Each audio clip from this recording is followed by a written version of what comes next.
What's up, Flowplane? We're back by popular demand. And we loved you so much and we missed you. Yeah. Why not? Yeah. Why not film? I don't want to see any comments about how crappy this studio looks. It is very ugly. Okay? It's an ugly room filled with beautiful people. But That's all you get. We're starting from the bottom and then we'll be there. Later we'll be here. Later, well, we won't be here. Elsewhere. Else here? Starting from the bottom, just going to the top, just like they try to do in this movie. No segues. We're cutting that there. That's Flowplane okay. only. Well, sorry. Sorry, Flowplane. You're going to get all this.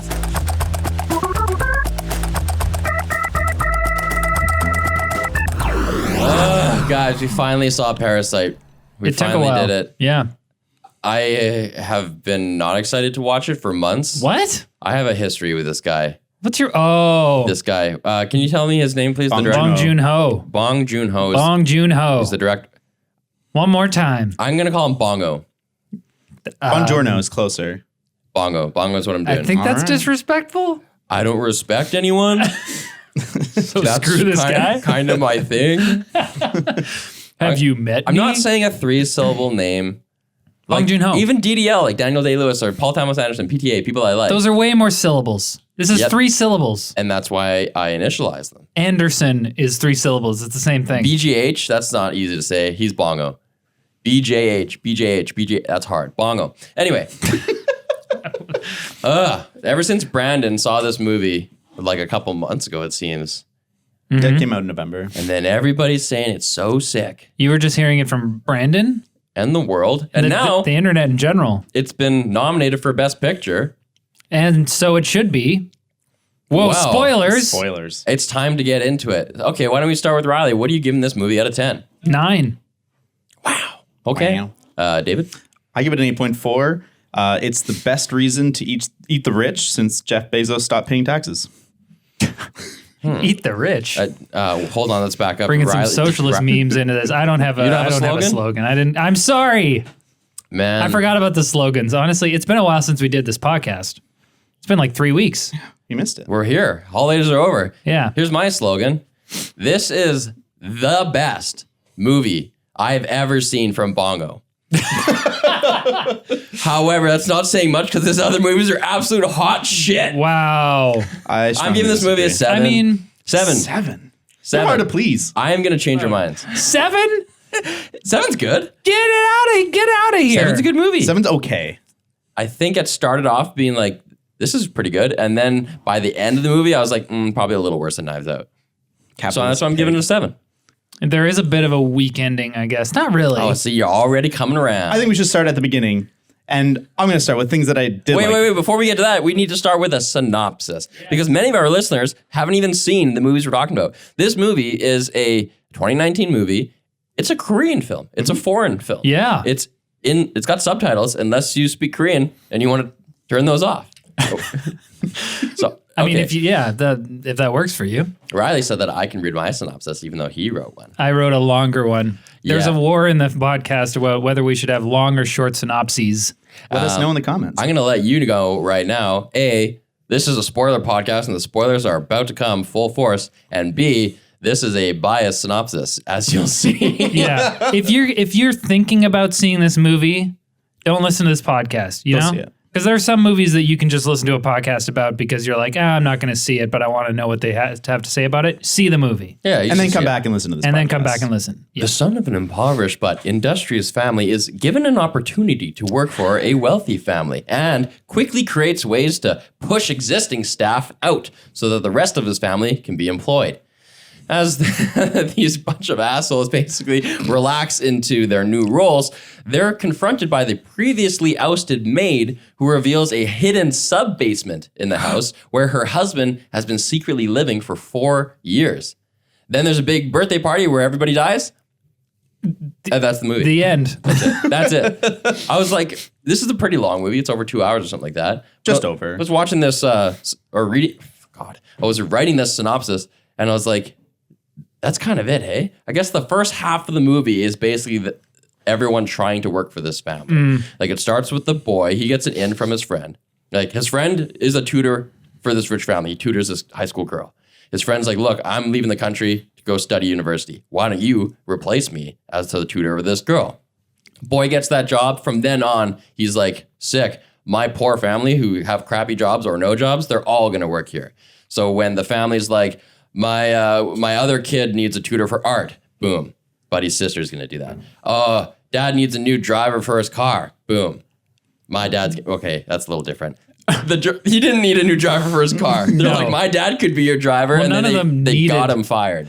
The only one that was actually needed, I guess, as the English tutor is Ki Woo filling in as the English tutor. Well, no, the rich family mom was the one who suggested a new art teacher, right? Yeah. For the I boy. guess so. So that's 2. Okay, we're already running into a problem where, guys, I can't say Korean names. Why don't we start with like the stuff that we like about this film? Because to me, the movie starts good right away. Like I love that sequence of them looking for Wi-Fi. Because like as someone who has been poor in my life, I've had my phone cut off. I've had my Wi-Fi cut off. And I know that feeling of like, oh God, I really hope there's like a neighbor that has an unsecured password. I'm close enough to a cafe. And so I really love that scene when they're just walking around their house looking for Wi-Fi and they're all crowded in this like elevated bathroom. And like you get such a good sense of how like crappy their life is, how like poor they are, how like desperate they are. And like I feel like that the movie starts really strong, way funnier than I thought it would be. Oh my gosh. Like you, I was kind of dreading watching this movie. I have a thing about like good I wasn't movies. dreading it. Oh, I was dreading it. I want to clarify here. I was ready to be like, sweet. Apparently this director did something sick. Because, okay, here we go. I hate Okja. I effing hate Okja. A movie that you can, I think, watch on Netflix. Yep. And, hey, I'm a vegetarian. This is like a pro-vegetarian movie. This movie, Okja, is about like saving pigs, basically. Giant pigs. Hippo pigs. Giant cool pigs. And I hate that movie. And then I watched Snowpiercer. I didn't even know Snowpiercer was also by Bongo when I watched it. I just was watching it one time, and I was like, this is kind of good, but yeah, some things about this are kind of weird. Feels kind of like a student film with a big budget. Yeah. And then I found out, it's by that guy I hate. Mr. Bongo. Damn you, Bongo. And then so when Brandon told me, hey, there's a new Bongo film out, that's how Brandon refers to them also. I was He like, does not. That's not true. okay, that's going to suck. I'm not going to watch it. But everyone was losing their shit. Over Okja. I was like, no, Parasite. Parasite. I was Okay. stoked to watch this, okay? We can get into Okja in a minute, but continue. We don't need to. Continue, please. We can just finish it right now. Okja is an okay movie that is way too dumb and heavy-handed with its themes and is so gratuitous in how it makes you feel guilty about Some people this love thing. it. Brandon It's a little loves wild. it. I mean, I think that there's lots for people to love because so much happens and it's so wild. Like there's a crazy Jake Gyllenhaal. There's a big. I hate the Jake Gyllenhaal. There's a big CGI animated pig. There's an evil corporation. There's activists. There's like heist sequences and car chases. It's great. It's a sloppy film. I didn't enjoy it as much either. I did enjoy it, but it was just like a little too wild. It's like boom, now we're over here. Boom, now I we're here. turned that boom, crap boom. off. I haven't even seen the whole thing. I think that's one of the reasons why I like this movie so much better is it's much neater and it has a strong theme. I'd say maybe even a stronger theme than Okja. Focused. But it's so focused, but it never feels like it's slapping you in the face with it. It's like it's always present. Every idea, every scene, every like line of dialogue serves this theme, but it's never like, hey, look, it's really hard to be poor. And like, oh yeah, Wait, it is that the sucks theme? poverty. It's not like poverty porn. What is the It's- theme? Tell me the theme. It's the difficulty of upward mobility of the working class. Inequality in a capitalist system. Okay. And We're going to turn you by the end of this podcast. I completely agree that like while I was watching the film, I was kind of like trying to think about what the themes are. And I was like, obviously now looking back, I'm like, oh, it's so obvious. But like while I was watching it, I think that Mr. Bongo did such a great job of like keeping you engaged with the characters and the plot and stuff and what's going on and not beating you over the head, as you just said, with like the fact that it's like, hey, wealthy people have too much money. And They suck. I still don't think this is a theme. Tell me how this is the main thing. Really? I Other think- than the obvious, like, yeah, there's a lot of disparity in this movie, and then that's the whole kind of plot is that they're okay, well, working for them. before we get to that, what do you think the theme was then?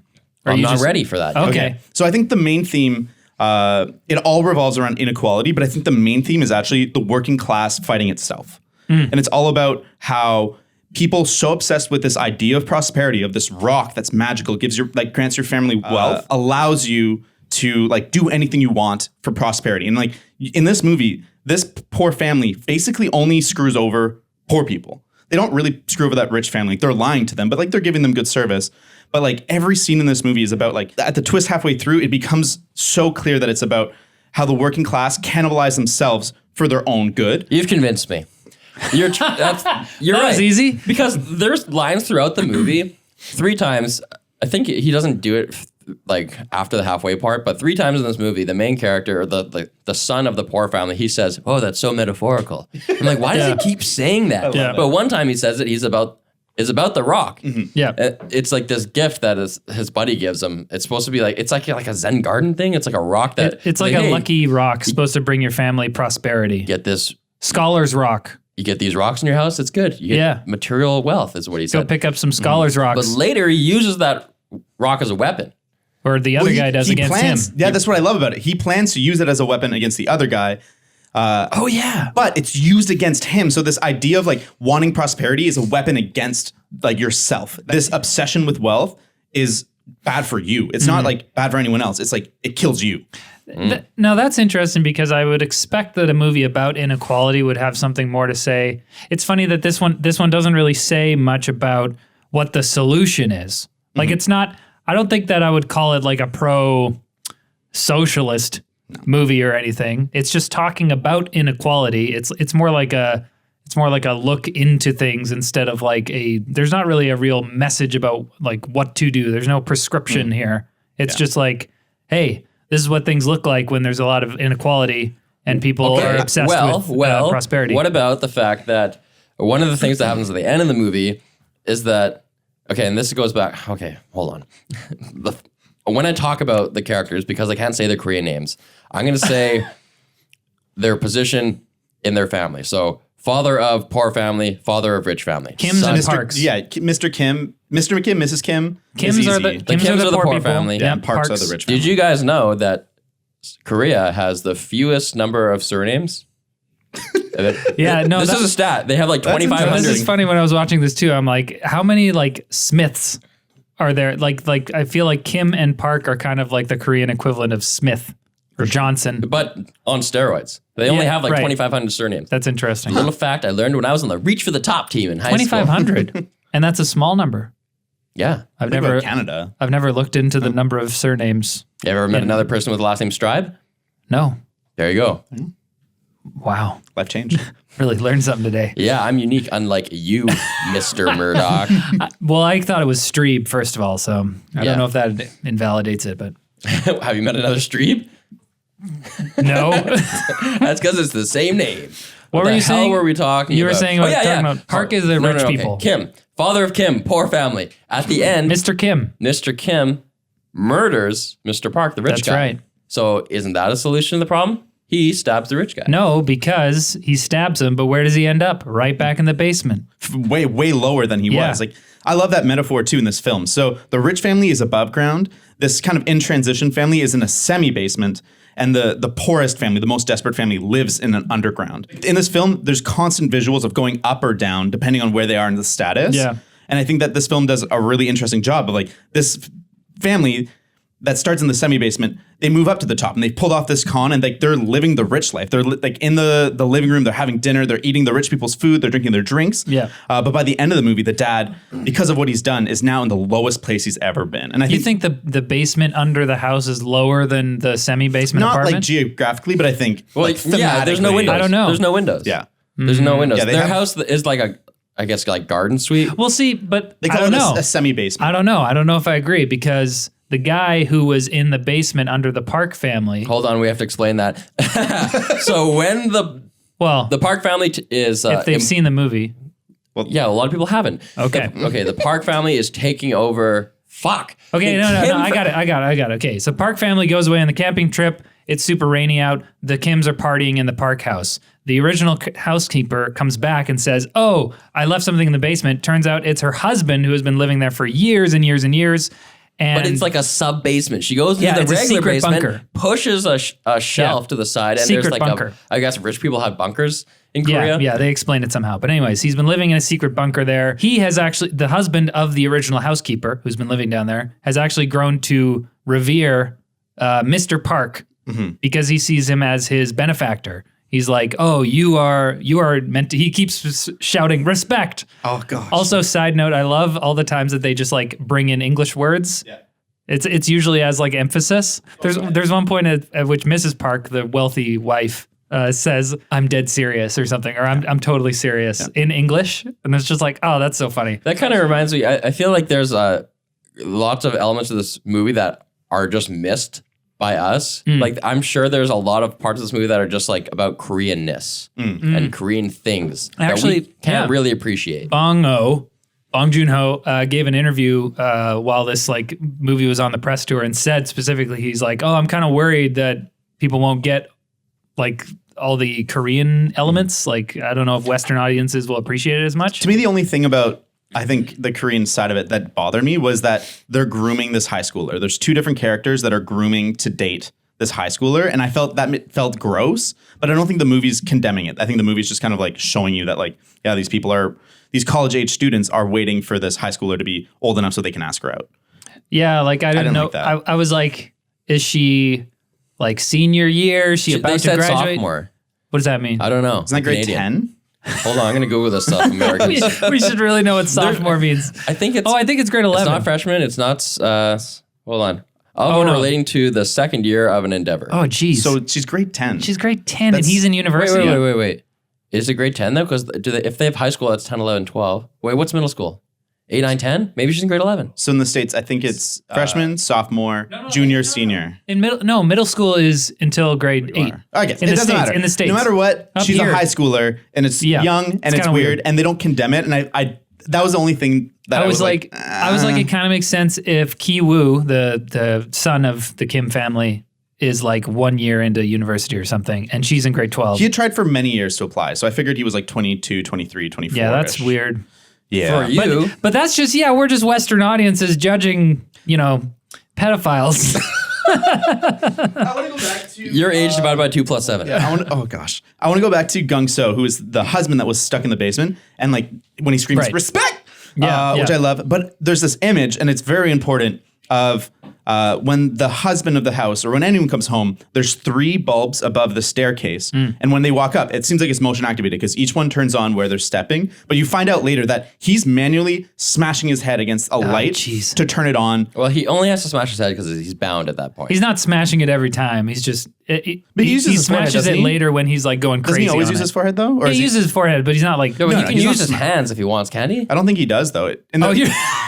You're right. He could. He but only I don't think uses you his ever- head. He only uses his head that one time because he's tied up. No, but you never see him do it, and you see him just like do the nice things. I'm sure whatever. It's not important.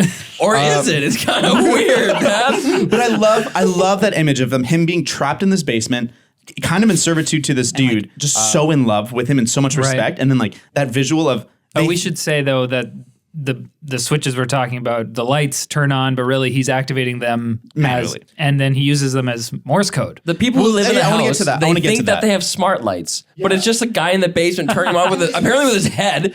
Yeah, what a brilliant image of like how little the rich people care for the work of the Right. working class. I think that's so brilliant. Of like, yeah, they're just like, yeah, it's all automatic. It just happens. Who cares? Yeah. But like this guy's like manually doing this with his head or not, doesn't matter. I think that's like a strength of this movie is like the rich people aren't evil. They're not like pure bad, and they're not like, they don't actually condemn the rich people that much. Right.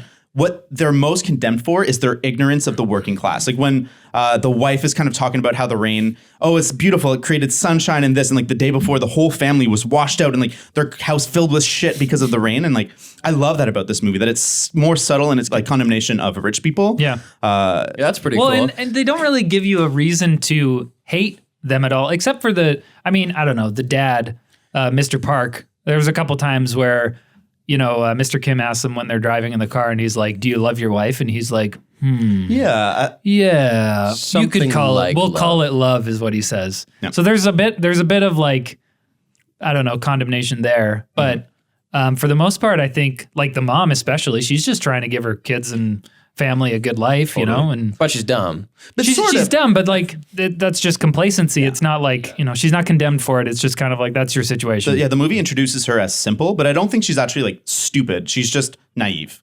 And I don't think it's Yeah. actually like she's as stupid as I expected her. I think in a Western movie, she'd be much more cartoony. She'd be like blonde hair with big boobs and be like, oh, While we're talking about character, or do you have something else? no, that's it. Can I While get we're- more of that stupid voice from you? That Anytime, baby. what was that exactly? It was trying to be, I can't do accents. It was going to be like, Black Betty. While we're talking about the characters, I think it was like I found the individual, every single character in this movie.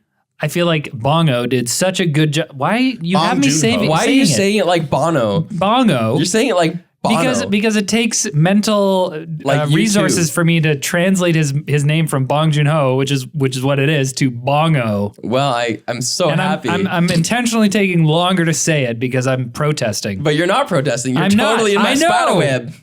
You caught me. Anyways, I think Bong Joon-ho did such a good job. That's Bongo for the people at home. Yeah, it's Bongo. Of really differentiating these characters and giving each of them like distinct personalities. I was a bit worried going into this because I don't really watch foreign films that often. I was a bit worried going into this that I wouldn't be able to, I don't know, care about the characters very much or like understand the kind of subtleties of what's going on. But like the acting, the writing is so, and the direction does such a great job of like making me care about these different I'm characters. going to disagree with you a little bit.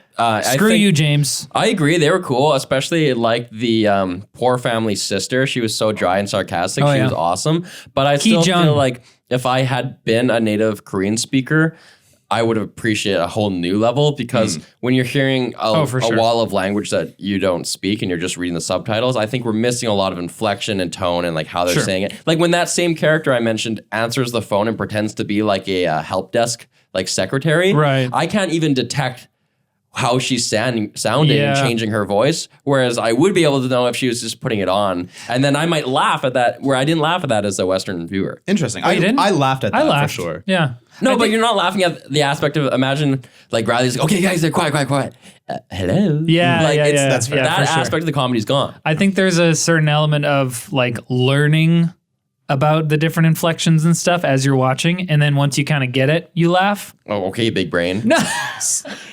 Like I'm watching this, and I think you're right. There's a lot of like inflections in Korean things that kind of like go over our heads. But then as it makes the movie a little more interesting to watch if you're like really, really closely paying attention because you're like, oh, I guess that's the type of inflection they use when they're angry or Dude, when they're you're trying to be describing- sarcastic. You're describing that like gateway drug. Like this is how people get into anime. You know those people who are like super into Japanese culture. They got like posters of Naruto and stuff. Weebs, weeaboos, Oh God, it's happening. otakus. He's changing. Well, I know the Trans- terms. No. See, you're counting it against the movie that like you like the characters even though it's all in Korean and you have a hard time understanding some of the subtleties. But to me, the fact that I like these characters as much as I do, even with that barrier, Right. speaks to how well acted, how well like crafted it is. But It not does. only, but I'm not counting it against it. I'm not. Yeah, but I want to say not only is that like, do you like these characters? They're doing deplorable things. They're doing awful Yeah, things. Like yeah. they're the biggest pieces of shit ever. They're pushing out other working class people that are doing their job well, that are hardworking, like especially the housekeeper. But you're still rooting for them. Like somehow this man. movie There was- still makes you be like you care about them. There was I remember a distinct moment watching this movie. I think it was when they're all hiding under the coffee table, or when the Parks come home and then they all have to hide. Mm-hmm. And Ki-woo the son goes up and hides under Da-sung's bed. Mm-hmm. And That's the girl. That's the high school Park's girl. daughter. Yeah. And he like sneaks out and then is like sneaking through the house. There was a distinct moment where I'm like, okay, this is so interesting because this movie has made me care about all of the characters, not just like you don't think of them being as bad guys and good guys because like we're kind of cheering for the Kims, but at the same time we know that the Parks are being taken advantage of and they don't necessarily deserve this. So I'm kind of like, oh man, how is this gonna end? Yeah, I had no because idea. I don't know how I want it to end. I don't normally like there's a hero and a villain or whatever, not all the time, but like when there is that dynamic, you're kind of like, oh man, all right, let's go, let's get the bad guys. But I'm like, I don't know how I want this to end. Yeah. Were you guys able to predict what's gonna happen or like well, have hopes? I thought when they were having the scene when they're celebrating their con in the house that like I knew that the Park family was going to come home. That was like, okay, clearly they're going to at some point come home. The rain's out, like the camping trip's going to be canceled. But then they add the element of the housekeeper coming back and the husband, and it totally shifted. And I had no idea what was going to happen next. It was so good at like keeping me guessing every step of the way from there. Oh, but this is where it breaks down for me. Oh no. Yes. When that, Screw you, James. Guys, I like what you're saying. You're bringing me into it. Before I get into the shitty parts of this, though, can you tell me when Buddy's apparently banging his head against that button in the sub basement? Gunse? Stop. Making the light go on and off. And the kid, the rich family kid, he's camping in his own tent in the front yard, and he's watching this light go on and off. And because the kid's a Boy Scout, he's reading the Morse code. And he starts writing down what the guy downstairs is saying. And he writes down help, except he spells it wrong. He spells like HOLP or something. HOLO or something. Oh, is it hello? Yeah. I thought it was help. Maybe. Yeah. Whatever. He started to decode this message. Pause that thought. Don't forget what you're saying, because I just want to correct that before I said Da Song is the daughter, that's the son. Da Hei is the daughter. Anyways, continue. Like anyone is keeping track of that. Get out of here. Okay, nothing comes of that, right? Yeah. The kid's decoding this message. Now, with the lens that you watched this video through, does that fit into your view of this movie? That, like, of course nothing comes of it? It's definitely not a perfect movie. And I think this movie is perfectly economical in almost every other way, but I agree. Like, that never pays off, and I don't fully understand. I thought you were going to fit it. No, I thought you were going to fit it into your thing. Like, they try to reach out to the rich, and the rich are oblivious or something. I don't have an answer for that. Well, great, because this is just one of many things. What? No. Dude, there's plot holes? I walked out of this movie being like, wait a second. Lightsabers don't work like that. No, it was like, it felt like someone wrote the first half of the script and then just mailed it to someone else in a different part of the world who was like, I'll finish the script. And they just like took it in a whole different direction. Like nothing that I thought would happen. When they introduced that family in the sub-basement. Okay, Kim. The sub-basement. The the housekeeper guy. Okay. Moon Gwang and Gunse. Cool. I was like, holy cow, what's going to happen now with these people? And at that point, like there's so much depth to that movie. It could have been a series. Like it's like they had to cram so much in that they couldn't. Do you know? What? That's interesting you say that. They're making a series of this on HBO. Oh, no. No, but they already did the movie. They should have started with this series. Stop it! Well, I don't know. No, who knows what it's going to be, but it's going to be like thematically similar. Brevity is the soul of wit. Oh. And movies are better than TV because they can accomplish so much more because they're so focused. HBO and I'm might be so able to upset with TV shows being like lauded as superior because they can fit more things, but they don't fit more things. They fit the same amount of things in more time. And wait. Get back to that. James, continue your... Earlier I saw David's laptop open to a Google page that said brevity of the soul's wit.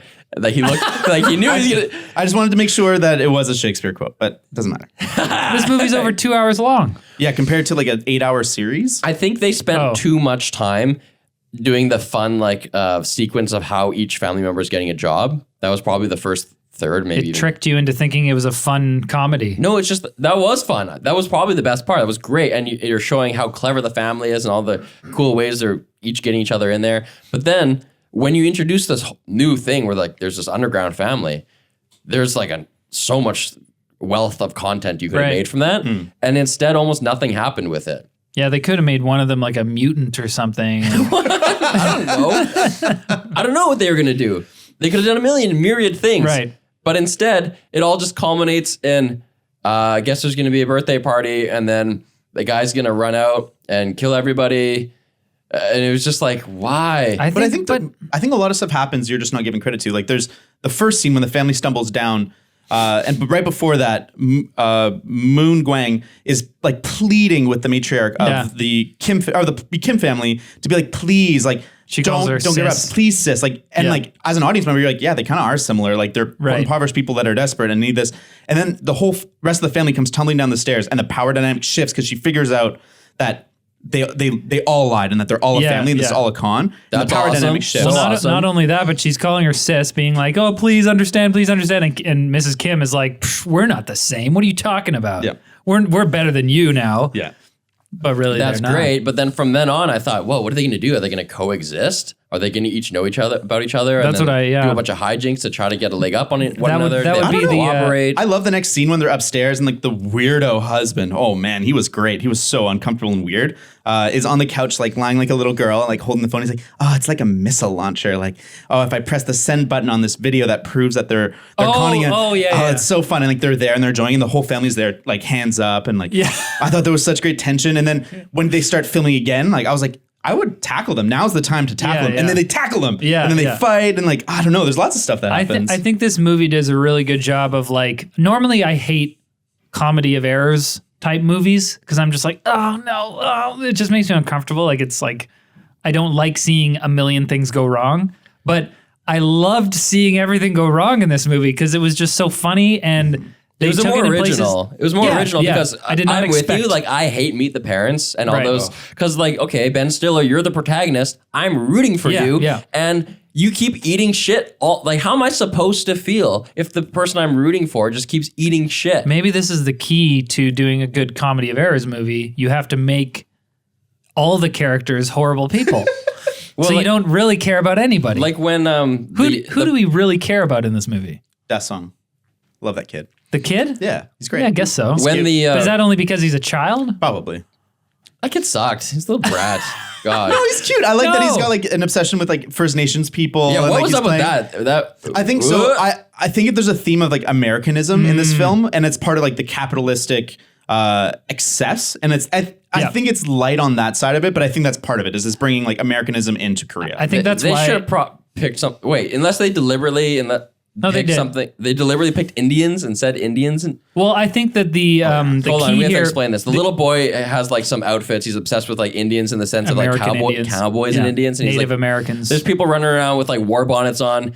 Yeah. Yeah. uh, No. And that's the funny thing, I think, because to Western audiences and people who are woke, we see something like that and we're like, hey, that's not cool, you know? But I think that the point is to say that this wealthy Korean family is kind of idolizing anything American to the point where there are numerous points in the film where the mom of the Park family says, oh, we got that from America. It's good quality. Oh, that 10 will hold up. We ordered it from America. Yeah, So- you were educated in Illinois. yeah. So, you know, the same way that like people from America might say like, "Ooh, this thing's German engineering or something," you know?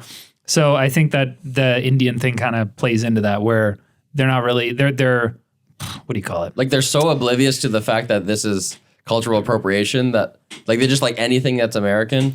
Yeah. Even if That's kinda it's the not, idea it's I not got. even They're glorifying allowed in America. They're putting anything from America or anything to do with America on a pedestal. Yeah. And they're not really thinking about the nuances there. Talking about originality, when the son of the poor family was hiding under the bed of the high school girl, Yeah. and they finally came back from camping, and he's like stuck under her bed. I totally thought that she was going to catch him, and he was going to have to explain like, "Oh, I'm here because I love you." Yeah. But that totally didn't happen. No.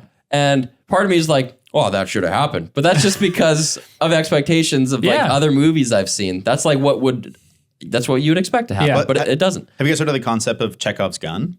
Where, Yeah. like if you show a gun, you have to shoot it in a later act. I like that this movie loads so many guns and only fires ones that it really wants. Right, and right. it's masterful, I think, in setting up red herrings and like changing your expectation. Because I was constantly kept guessing, and I really want to give the movie props for that. What? When they're all hiding under that coffee table and the rich parents are sleeping on the couch and they start to get it on, what a missed opportunity. What a missed opportunity for like way cringier. Like the people on the table should have had to like hear Yeah, them they didn't doing really it. they didn't really cut back to them at all during that scene. I was kind of happy. I didn't want to see like the dad and like the daughter next to each other being like, Yeah. "Rrr." That's what I Like, want to see. I don't know. Yes, That's 'cause you're a the weird freak, No, James. that's hilarious. The whole family's under the table, like mom and dad beside kids, and then this other family starts getting on. Like hearing other people bang is one thing, but hearing other people bang when you're like hiding next to your own parents, like ugh. And if Maybe that scene was, if I'm going to give it a charitable interpretation, maybe that scene was kind of like another indicator of like these wealthy people being completely oblivious to the fact that like there are people suffering right next to them and they're just like busy getting it on. Yeah, but they weren't really suffering. It never cuts back to them to show they're suffering. They're Well, just we like know that. waiting. Well, They're just waiting. It shows a shot that's an overhead shot, which again is part of the theme of like of perspective of high and low, where it's an overhead shot looking down at the table that the family's below. And I think that kind of does tie into the theme of like being invisible covered, to yeah. being invisible to the rich people. And so like you're imagining the reactions. And I think maybe that's what the filmmaker wanted, is that you're seeing this table and it pauses on that for like 5-6 seconds. So there's time to be like, I wonder what's going on under there. And I think you wish you could have seen it, but I think there's something that's nice about it being left to the imagination. You guys are fanboying. Is nobody going to talk about the fact that when they're getting it on, the wife's like, rub my nipples clockwise? Yeah, that was, well, hold on. I don't know. I was like, see, everyone's got their little things they like. Fanboys. You know, No, you never. you know, there's people that like a certain way, a certain rhythm, like tapping circle. I don't know. And I think a direction though. I think I just saw that. Yeah. I think I just saw that as I like need to have more sex. as these as these wealthy people having like peculiar tastes, like particular tastes. It was just a comedy. It was a joke. Yeah. I think it was just a comedy. No, it was funny, but I think the reason that it worked is because it kind of works with their like particular personalities, where they're like, I want it this way, and boil the water for this long, and blah blah blah. You know? I have a few things that I don't like about this movie, and I think this is, for me, the biggest one is that Mr. Kim actually kills Mr. Park at the end. And they try and set it up in a few scenes where like Mr. Park talks about Mr. Kim's smell or the whole family smell, and it's like a kind of a disdain for the lower class. But I felt like the way that the hatred's boiling up in Mr. Kim was a little bit unbelievable. No way. He had no motive. I was like, why did he do that? Yeah. No, I totally agree. That's what I'm saying, is I totally Yeah. agree. And like, it felt like it was serving the theme more than the characters or the plot. And it felt a little contrived, like we have to have a climax. We have to have like a big emotional scene. And I think that was a big weakness of the end, was actually Totally agree. that murder. I was like, After that I was birthday just- party scene, I was like, what just happened? I was just going to ask you guys what you thought at the end, because yeah, it did feel a little tonally inconsistent for me. It was nice, I guess, from a film perspective, to have all of this tension building up into this like knife fight. But yeah, it didn't bother me in the moment when Mr. Kim went to stab Mr. Park. At this moment in the film, he's holding his daughter's wound because she's been stabbed by Mr. Kim is. Mr. Kim is. And Mr. Park is like, drive us to the hospital. Yeah. We have to go to the hospital. And he's like panicking because he's holding his daughter's who's dying. Okay, I get you're panicked. Like, toss him the keys, but like, attack the dude who's attacking your wife. Like, don't attack Mr. Park. Like, attack Gung Se. Like, kill him. And I thought, I don't know. I felt like that whole scene was just a little bit. When he stabs Mr. Park, is Gun Se still attacking Chung Suk? Is the housekeeper's husband still attacking the mom of the Kim family? I thought she like stabs him, She stabs him with the sausage skewer. and then This is the most bongo part of the movie. This is the most Snowpiercer part of the movie. I feel like I want to watch it again, watch that part You're again, right. Maybe because the timing is everything. better. Well, you might be right. Maybe it doesn't make much sense, but I think to me in that moment it made sense that he just like snapped, because they've all been having to act, and they're really good actors. They're surprisingly good actors, this Kim family.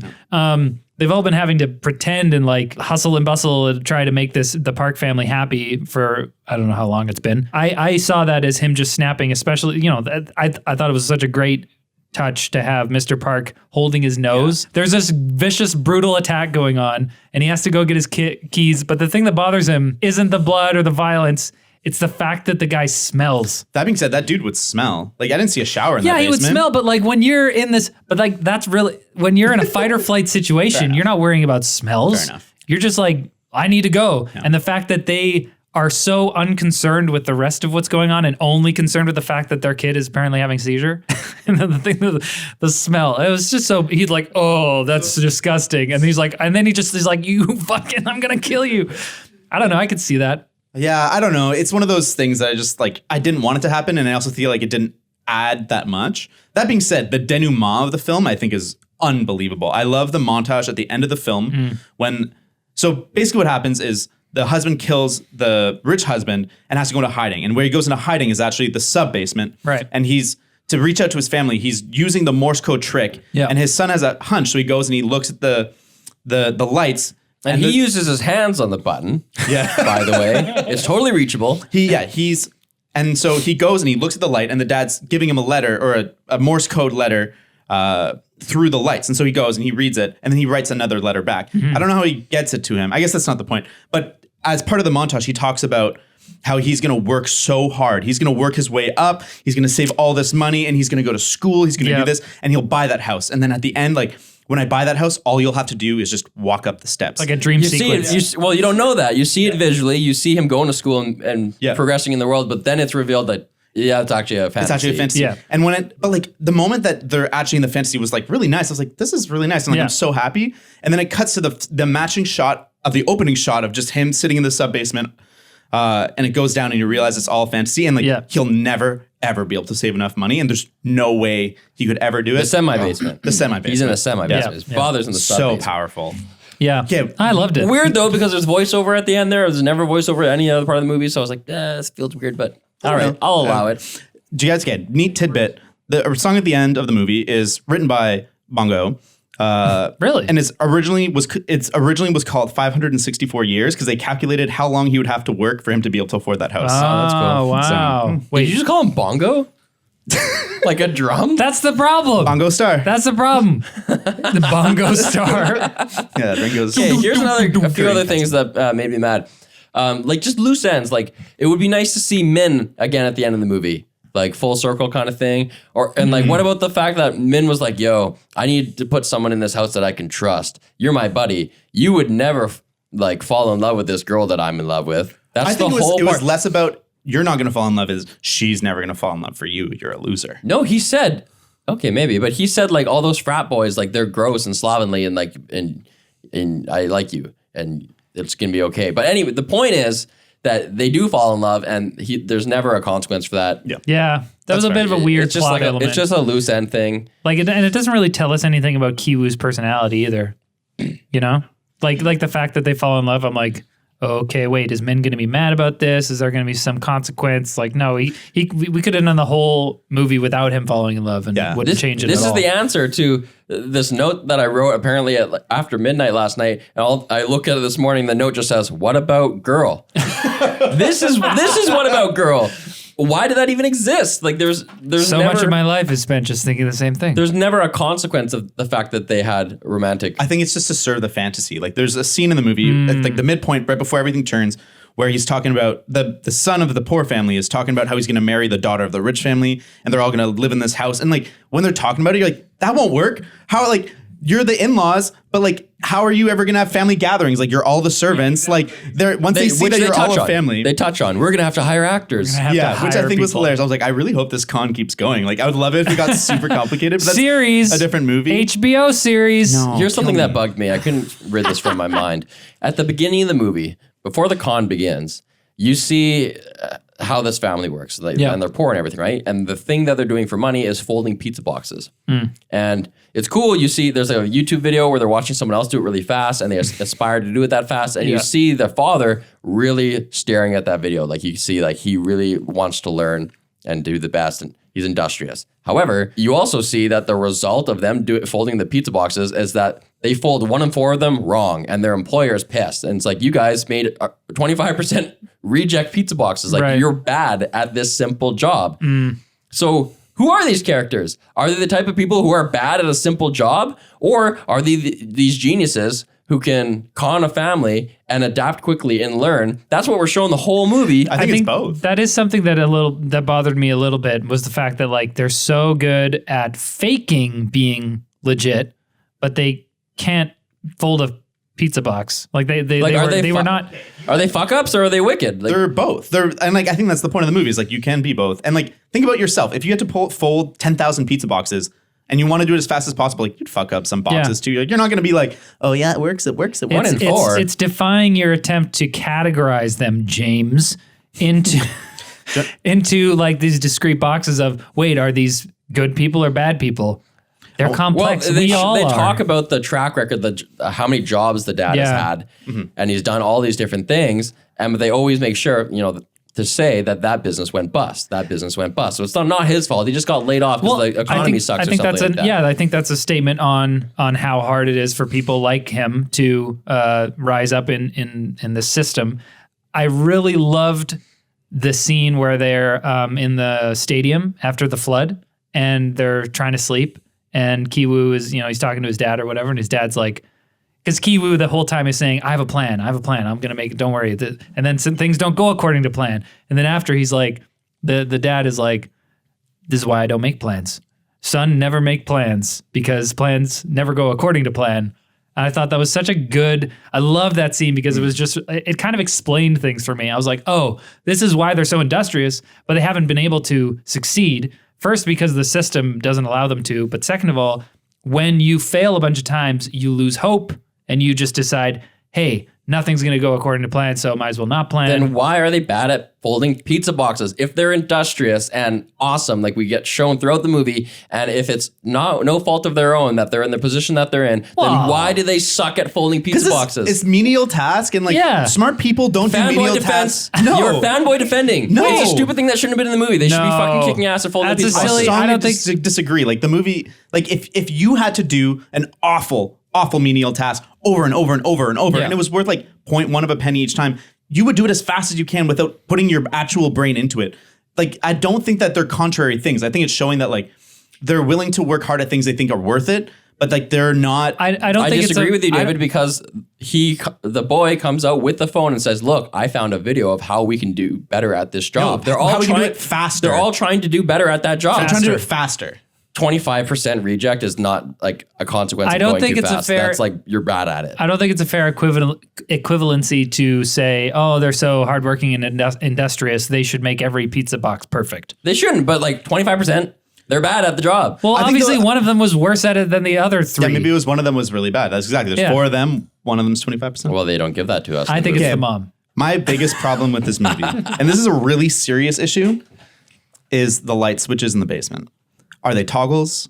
Are they holding on and off? Really great question, because holy cow, if they're toggles, like he's got to hit it twice for each for an on and off. So each Morse code thing. And how is he going to do a pause? I guess click on, wait a second, click off. I think the way that they were in the movie was that they were not toggles. They were switches. But then how is he doing 3 at once with his head? Because there's 3 switches. They showed him. There's 3 switches. He only does one at a time. Yeah, but then they are toggles. Because the lights don't turn off as they leave. They stay on. No, they don't. Yeah, they do. No. They turn off as he walks up the stairs. That's why I thought it was weird. Because like I was like, wouldn't they all just stay on? But the light goes on and off as he goes up. Perfect movie, 10 out of 10. Sorry. No. What you're saying is there are no flaws. That means that if the lights Bongo are all, is king. Yeah. Sorry. If the lights are all off and he wants to signal through Morse code a beep, like goes on for an instant and off again, that means he has to hit it twice with his head. No, but he's saying it's not a toggle. It's not a toggle. Hold. And he holds it while he's there, holds it while it's in the middle, holds it on the last one. And that's the only way that... So those lights are just never on? Which is funny because there's no way to leave them on. No, wait a second. He has 2 hands and 1 head. That's why he's so good with his head. He hits all 3 buttons at the same time. 2 hands, 1 head. We figured it out. And he just stands there. That's how lightsabers work. I will say that visual of him with the bloody head when he walks out with the knife was strong. And the visual... So in this film... The son has had a traumatic incident at his first grade birthday party. The rich son. And you don't know why until they tell the story of him seeing a ghost. And you're like, what? But then you find out that there is a dude living in the basement. And you're like, okay, that's probably the ghost. But the visual of this kid by the fridge, eating the cake. Like a brat. Yeah, like a brat. I hate this kid. Fuck you guys. You just hate children. Well, he's a rich kid who everyone thinks he's a genius. So he's pampered. But then just the top of the head and the eyes of the man who's in the basement come out. And it was terrifying. I know. I was like, this is so scary. And like, I thought the movie at one point was going to turn into more of like a horror thriller. Yeah, me too. And I'm glad it didn't. I'm glad it kind of stayed grounded. But man, that visual sticks with me. I can still see his freaking scary eyes. You know what's funny? I saw that bit with the ghost, and I also thought it was amazing. And then later, only when the husband and the housekeeper comes up and he's got the bloody face and he like hits Kiwoo with the rock and everything, and he's looking around like, what am I gonna do next? I'm like, Lauren and I are watching this, and I'm like, oh, I wonder if he's gonna be the ghost. And Lauren's like, are you an idiot? Like, he is the ghost. What are you talking about? There is no ghost. It was just him. I was like, oh. I love it. My favorite shot in this movie speaks to that verticality that you talked about, where the rich people are above and the poor people are below. When it's raining and they flee the house. The family came home. They were hiding for a while, but then they flee, and it's pouring rain, and they're descending into town from the rich high on the hill down to where they live, and they just follows them as they descend the city. Yeah. That was really cool. Oh, and the stairs in general, because there's the stairs that go down to the bunker. There's the stairs that go upwards to the. There's lots of stair motifs. Did you guys know that everything in this film was a set and it was all built? That house was completely constructed for this film. I heard about that. I didn't know that. Yeah, and that's But why it's the stairs and everything and too? the stairs, everything is The city no. bits? Their basement and the street, that's a set. Right. I'm not sure about the stairs. So I mean, that's probably real. The tunnel's probably Which real. stairs are you talking about? That in that sequence you're the talking about, outdoor where it's the ones. huge stairs. I expect that's real. That's probably a location. But the house, the street, everything, and like they flood it. But it's all telling that story of social verticality and just how impossible it is to traverse. Loved it. Yeah, love it. Music also. We didn't really mention this, but the those montage sequences, especially the fight where they're threatening the housekeeper and her husband are threatening to send the video to the parks, and the Kims tackle them, and there's this whole like slow motion fight sequence, and the music is this like beautiful classical music. I was just like, oh, this is so nice. It was so funny. Yeah. Well, then I love that the daughter's clever enough to go and be like, oh, we have peaches in the house now, and uses that against the housekeeper again. I was That like, was that's sweet. great. He goes and dumps the peaches on her. I have only one more question, yeah. and that is this the best Bongo movie because it's the first one I've seen that is a foreign film? Do I hate his other movies? No, I don't know Maybe. anything about this person's personal history. I don't know if he was like raised in the U.S. No, or I if he's think like super Korean and then his just first like films are Korean films. and then Yeah. he came to the U.S. like later in life and just tried to make American movies. I don't know any of this. I don't want to sound ignorant. That's a really interesting But question. Okja and Snowpiercer they're Hollywood movies and they're in English and they Yeah. have Western actors and they suck. I hate them.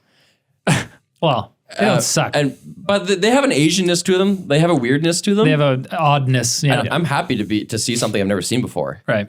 That's great. But it just didn't work for me. And I wonder if with this movie, it's like he's in his element. And maybe it's me as a viewer. I'm watching a foreign film and I have a more open Right. mind. I make allowances for things. If the editing is different, I'm like, well, that's just how they do it over there.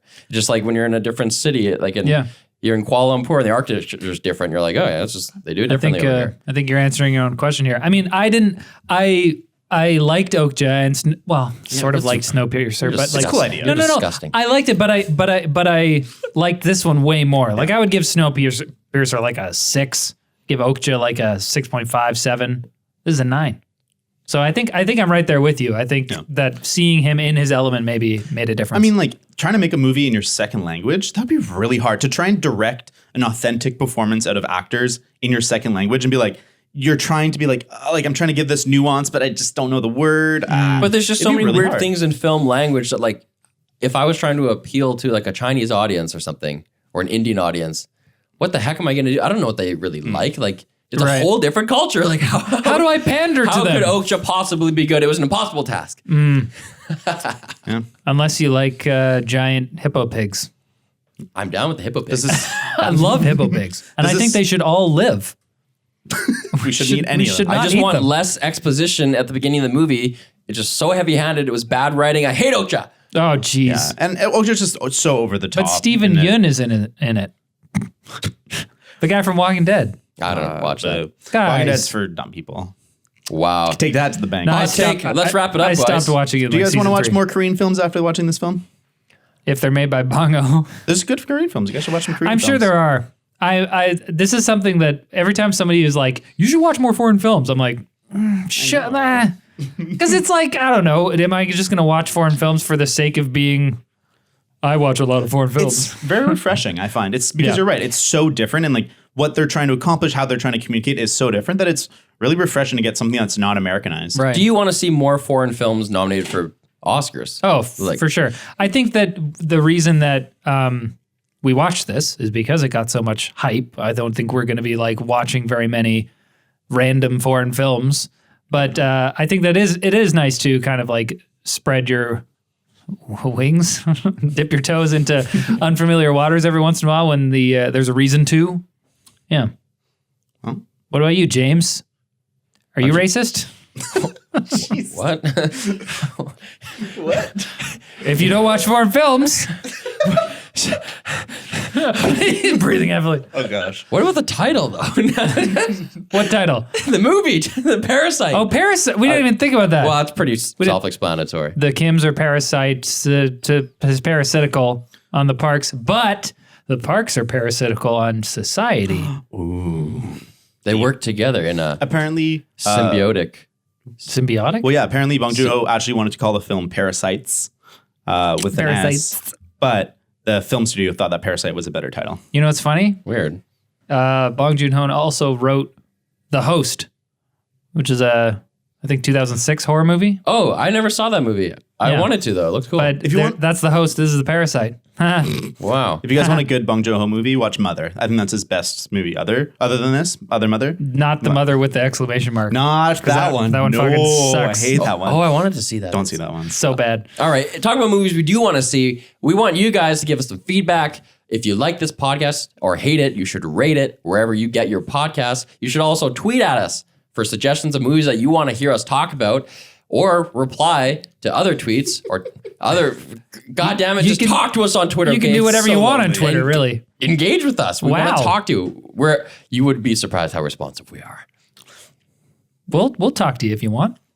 Got some? What's going on in your life? Oh, and also David wants you to Venmo him $5, US dollars, preferably. What the heck? He wants you to. Why? He told me to say that. What in the I didn't think world? you'd actually say it. See you next time.